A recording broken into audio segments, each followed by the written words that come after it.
Bonjour à tous! Aujourd'hui, une nouvelle vidéo sur les vecteurs et nous allons voir ensemble comment trouver un vecteur grâce à une figure géométrique. Donc nous avons ici une figure géométrique, donc finalement le codage nous montre que nous avons un rectangle ACDF, que B est le milieu de AC et que E est le milieu de FD. Donc finalement, j'ai deux carrés qui sont collés avec du coup des points en commun, donc le carré ABEF et le carré BCDE. Nous avons ici 4 additions ou une soustraction de vecteurs et il va falloir que j'arrive à connaître, donc que je trouve le point manquant pour avoir le vecteur correspondant au déplacement de succession de ces deux vecteurs-là. Donc ici, je vois que je vais avoir la succession de FE, donc du vecteur FE plus le vecteur DC. Et il va falloir que je trouve à quel vecteur est-ce que ça correspond, sachant que ce vecteur commencera directement par le point E. Donc, si je vois FE plus DC, donc FE, c'est le déplacement finalement de un cran vers la droite. Et DC, je vois que c'est de là à là. Donc, DC, c'est bien D, c'est mon point de départ et C, c'est mon point d'arrivée. Donc, finalement, c'est de bas jusqu'en haut, donc de manière directement verticale. Donc FE, c'est un décalage horizontal vers la droite et DC, c'est un décalage vertical vers le haut. Finalement, FE, c'est la même chose que ED, qui est lui-même la même chose que BC, qui est lui-même la même chose que AB. DC, donc de bas vers le haut, c'est la même chose que EB, qui est lui-même la même chose que FA. FE plus DC, ça revient à faire un décalage horizontal vers la droite plus un décalage vertical vers le haut. Donc finalement, FE plus EB, c'est la même chose que ça. Donc en fait, le vecteur DC nous montre finalement quel trajet faire. Donc c'est un trajet de haut vers le bas d'une distance qui est équivalente à EB. Donc finalement, c'est exactement comme si je faisais FE plus EB. Si je fais FE plus EB, finalement, c'est comme si j'étais partie d'ici et que j'étais arrivée là. Donc le vecteur FB. Partant finalement du point E, je dois faire le même déplacement que j'ai fait à la succession de ces deux-là, donc FE plus DC ou du coup FE plus EB, donc FB, donc une diagonale vers le haut à droite. Et en partant du point E, je dois faire ma diagonale vers le haut à droite, donc mon point d'arrivée sera le point C en partant de E. Ensuite, AB plus AF. Donc AB, finalement, c'est exactement la même chose que FE. C'est le même déplacement, de même longueur en plus de ça. Donc AB plus AF. Donc AB, c'est un décalage horizontal vers la droite. Et AF, c'est un décalage vertical vers le bas. Donc je descends un cran plus bas, un étage en dessous, si vous voulez, de manière perpendiculaire. Donc, AB plus AF, c'est un décalage vers la droite, puis un décalage vers le bas. Donc, ça me revient à faire finalement, si je prenais mon raccourci, AB plus BE, ça me fait AE. Donc, la diagonale vers le bas à droite. Donc, ça, ce sera l'équivalent de mon déplacement.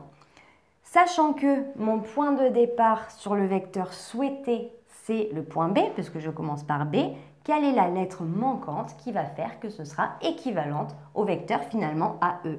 Eh bien, si je pars de mon point B, la diagonale en bas à droite me fait arriver ici. Parce que là, j'ai AB plus AF et AF est équivalent à BE. Donc, c'est comme si j'avais AB plus BE, donc AE.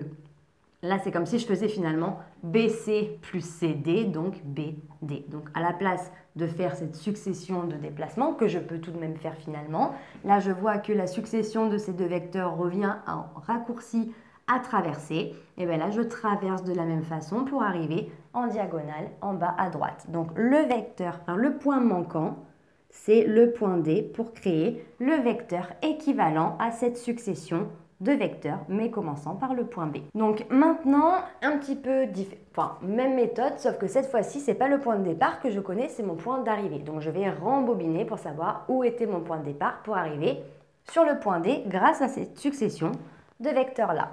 Donc là, j'ai AE plus FB. Donc AE, finalement, qu'est-ce que c'est? Eh bien, AE, c'est une diagonale en bas à droite.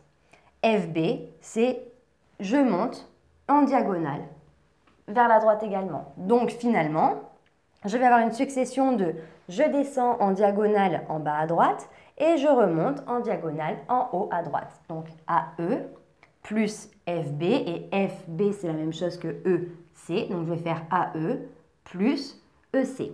Et là du coup, finalement c'est comme si j'étais partie d'ici, AE plus EC, et donc du coup j'ai fait l'équivalent d'un déplacement de 2 crans vers la droite en raccourci. Donc, si mon point d'arrivée, c'est le point D, ça veut dire que j'ai fait un décalage de 2 crans vers la droite en raccourci. Donc, où est-ce que j'étais à la base?